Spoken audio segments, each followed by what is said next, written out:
الحمد لله والصلاة والسلام على سيدنا محمد الفاتح الخاتم وعلى آله حق قدره ومقداره العظيم، وبعد. السلام عليكم ورحمة الله تعالى وبركاته.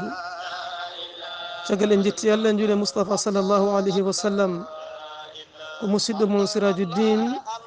أريتين دي نال الجنار ميدن خليفة ميدن شر ميدن الهاج أحمد مصطفى جا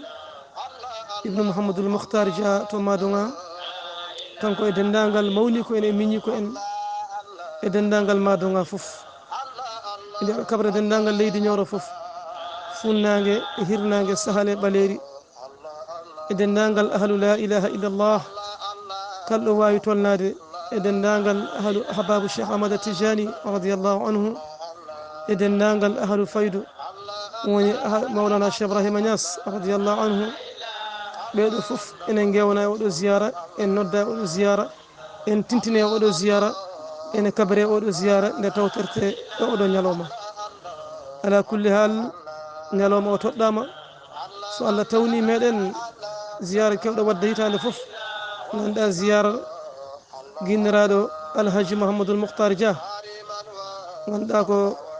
khalifa el islam ko khalifa e nder tijaniya ko khalifa mawlana cheikh ibrahima nias e nder leydi ñoro ganduɗa kanko woni puɗɗuɗo mawludun nabi sallllahu alayhi wa sallam e nder leydi ñoro fof malla mbiya diwan o fof ko ndeje ziyara o so Allah tawni men ziyara o woni 4 et 5 mars ene hawra 1 e 1 chaban enen mbiyata yawa so Allah tawni meɗen ko samedi e dimas ñalɗi ɗi ko samedi e dimas no hewno waɗirde hitande foof gila fuɗɗi ko noon tan uddite ñalawma kikiɗe samedi duwe kikiɗe dimas. ɗum ala kulli haal dendagal bandiraɓe foof ene bisma hen ene cabba hen nde garata e keewal garata garda ɓeydare saabu aziyara huwa ziyada saabu ziyara kañum woni ɓeydare ala fof ko mofte e ziyara sana ɓeydare wahiran wa batinan. en ñaguima Allah yo Allah hokku men tawede on saaha hokka men tawede on ñalawma hokku men kadi gollude golle no Allah yiɗiri e rasul sallallah alih w sallam no yiɗiri ni wa Mustafa sallallahu alayhi wa sallam. ɗum noon ko ewnago ummorigo to madonga ziyara alhaji mouhamadoul mouhtar dia kewɗo wadde hitande foof e ardogol noon jinnaɗo men khalifa meɗen cheikh ahmadou moustapha dia kanko e dendagal mawni ko en e miñi ko en e wuuro ngo foof e l'islam foof.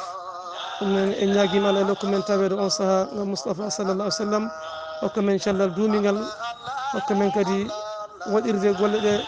no goyi waɗirede ni inchallah wondude e weluyo Allah e weluyo rasul sallallahu alayhi wa sallam. ko musidɗo mon sirajuddin.